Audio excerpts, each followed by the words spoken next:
Assalamualaikum warahmatullahi wabarakatuh. Perkenalkan, nama saya Rizky Aulia Amanda dari Prodi Bimbingan dan Konseling. Di sini saya akan membahas tentang individu dan aspek perkembangannya. Pengertian individu.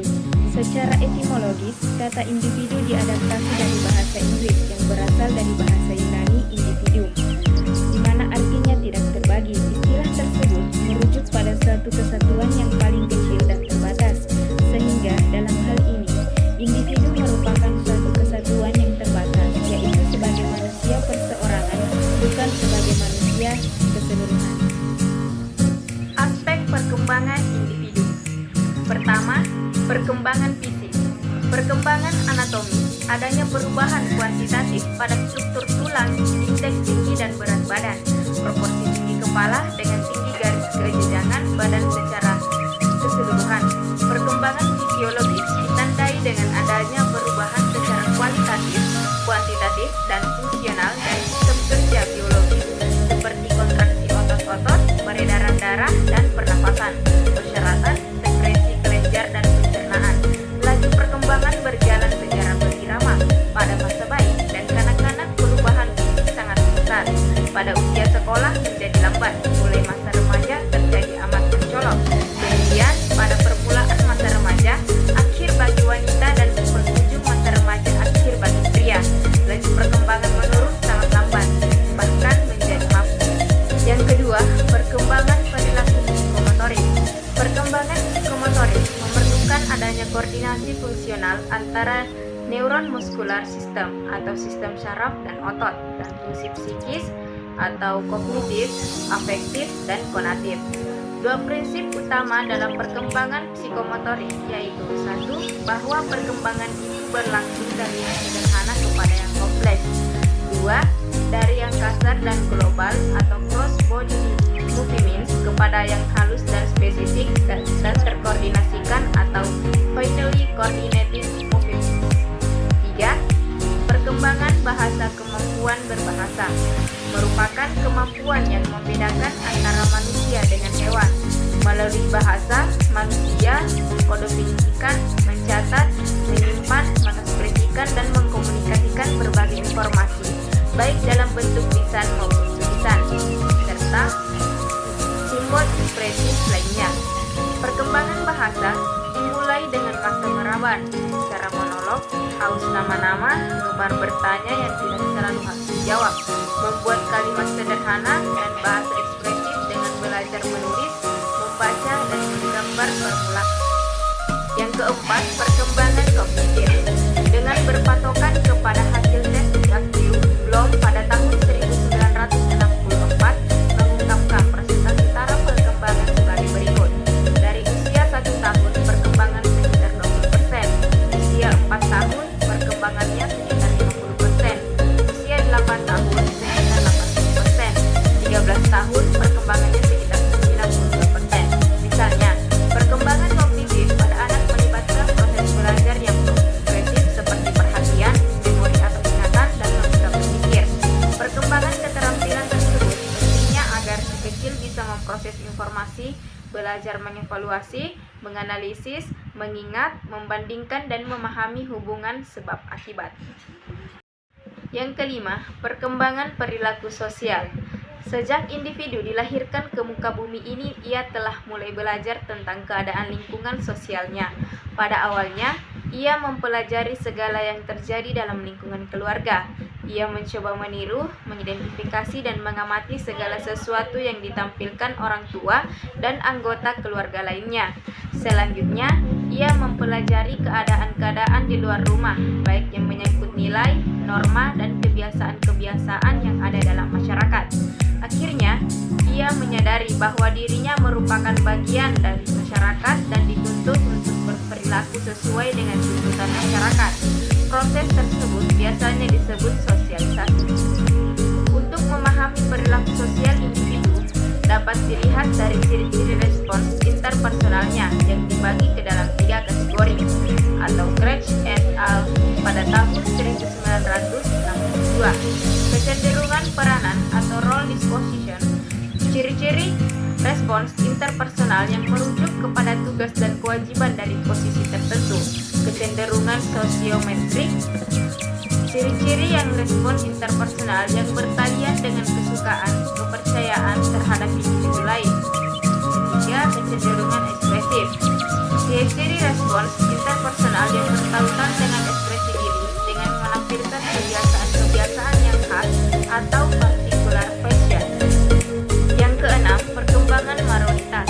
Ketika individu mulai menyadari bahwa ia merupakan bagian dari lingkungan sosial di mana ia berada, bersamaan itu pula individu mulai menyadari bahwa dalam lingkungan sosialnya terdapat aturan-aturan, norma-norma atau nilai-nilai sebagai dasar atau patokan dalam berperilaku. Keputusan untuk melakukan sesuatu berdasarkan pertimbangan norma yang berlaku dan nilai yang dianutnya disebut moralitas. Ketujuh, perkembangan penghayatan keagamaan. Dengan melalui pertimbangan fungsi afektif, kognitif, dan konatifnya, pada saat-saat tertentu, individu akan menyadari dan menerima tanpa keraguan bahwa di luar dirinya ada kekuatan yang maha agung yang melebihi apapun, termasuk dirinya. Penghayatan seperti itu disebut pengalaman keagamaan atau religious experience. Tahap-tahapan keagamaan, yaitu tahapan pada masa anak-anak. Ciri-cirinya, yang pertama, sikap reseptif meskipun banyak bertanya.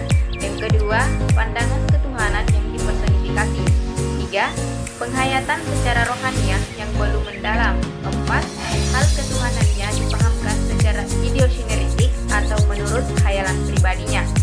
Tahapan pada masa sekolah. Ciri-cirinya, yang pertama, sikap reseptif yang disertai pengertian. Yang kedua, pandangan ketuhanan yang diterangkan secara rasional. Yang ketiga, penghayatan secara rohaniah semakin mendalam. Melaksanakan kegiatan ritual diterima sebagai keharusan moral. Yang keempat, sikap negatif disebabkan alam pikirannya yang kritis melihat realita orang-orang beragama yang hipokrit atau pura-pura. Yang kelima, pandangan ketuhanan menjadi kacau karena beragamnya aliran paham yang saling bertentangan. Yang kedelapan, perkembangan perilaku konatif. Perilaku konatif merupakan perilaku yang berhubungan dengan motivasi atau faktor penggerak perilaku seseorang yang bersumber dari kebutuhan-kebutuhannya. Yang kesembilan, perkembangan kepribadian. Meskipun kepribadian seseorang itu relatif konstan, namun dalam kenyataannya sering ditemukan bahwa perubahan kepribadian dapat dan mungkin terjadi, terutama dipengaruhi oleh faktor lingkungan dan faktor fisik.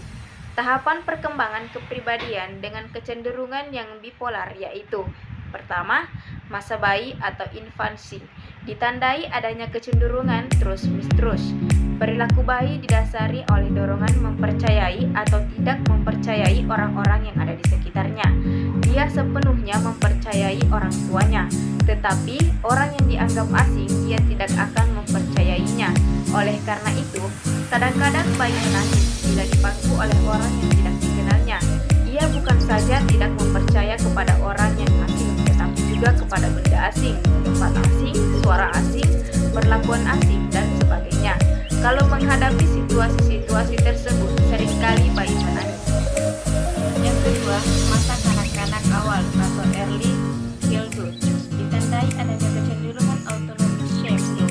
Pada masa ini, sampai batas-batas tertentu, anak sudah bisa berdiri sendiri, dalam arti duduk, berdiri, berjalan, minum dari botol sendiri tanpa ditolong oleh orang tuanya.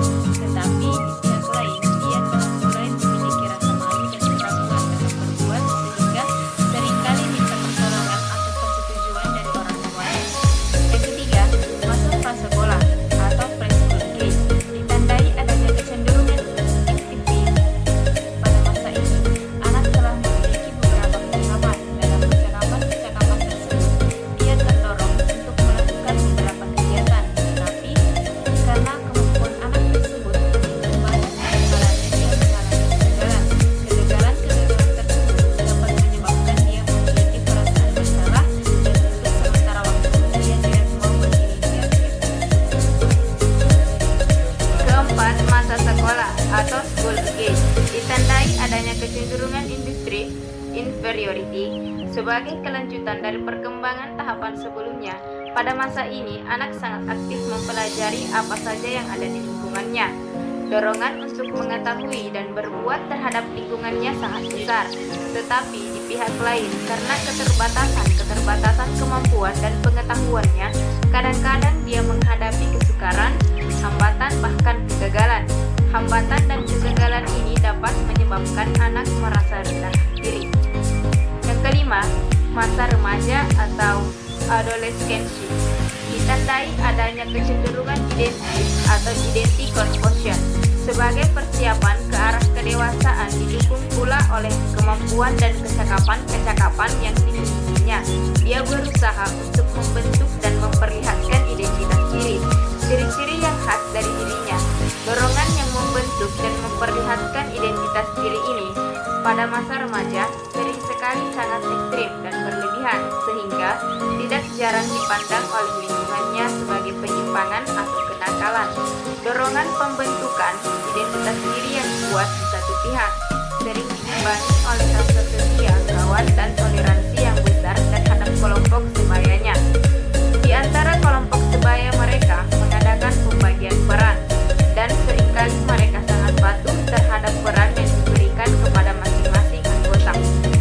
Nah, masa dewasa awal atau young adulthood ditandai adanya kecenderungan intimation atau isolation. Kalau pada masa sebelumnya, individu memiliki ikatan yang kuat dengan kelompok sebaya, namun pada masa ini ikatan kelompok sudah mulai longgar. Mereka sudah mulai selektif. Dia membina hubungan yang intim hanya dengan orang-orang tertentu yang sepaham. Jadi, pada tahapan ini timbul dorongan untuk membentuk hubungan yang intim dengan orang-orang tertentu dan kurang akrab atau renggang dengan yang lainnya. Yang ketujuh, masa dewasa atau adulthood ditandai dengan kecenderungan generativity stagnation. Sesuai dengan namanya masa dewasa, pada saat ini individu telah mencapai puncak dari perkembangan segala kemampuannya. Pengetahuannya cukup luas, kecakapannya cukup banyak, sehingga perkembangan individu sangat pesat. Meskipun pengetahuan dan kecakapan individu sangat luas, tetapi dia tidak mungkin dapat menguasai segala macam ilmu dan kecakapan, sehingga tetap pengetahuan dan kecakapannya terbatas. Untuk mengerjakan atau mencapai hal-hal tertentu, dia mengalami hambatan. Yang kedelapan, masa hari tua atau senescency ditandai adanya kecenderungan ego, integrity, despair. Pada masa ini, individu telah memiliki kesatuan atau integritas pribadi. Semua yang telah dikaji dan dialaminya telah menjadi milik pribadinya. Pribadi yang telah mapan di satu pihak digoyahkan oleh usianya yang mendekati akhir. Mungkin ia masih memiliki beberapa keinginan atau tujuan yang akan dicapainya, tetapi karena faktor usia, hal itu sedikit sekali kemungkinan untuk dapat dicapai. Dalam situasi ini, individu merasa putus asa.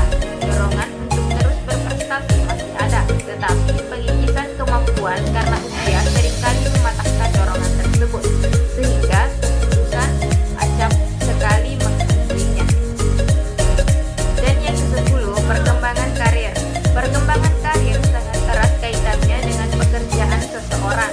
Keberhasilan seseorang dalam suatu pekerjaan bukanlah sesuatu yang diperoleh secara tiba-tiba atau secara kebetulan, namun merupakan suatu proses panjang dari tahapan perkembangan karir yang dilalui sepanjang hayatnya, mulai dari usaha memperoleh kesadaran karir, eksplorasi karir, persiapan karir, hingga sampai pada penempatan karir.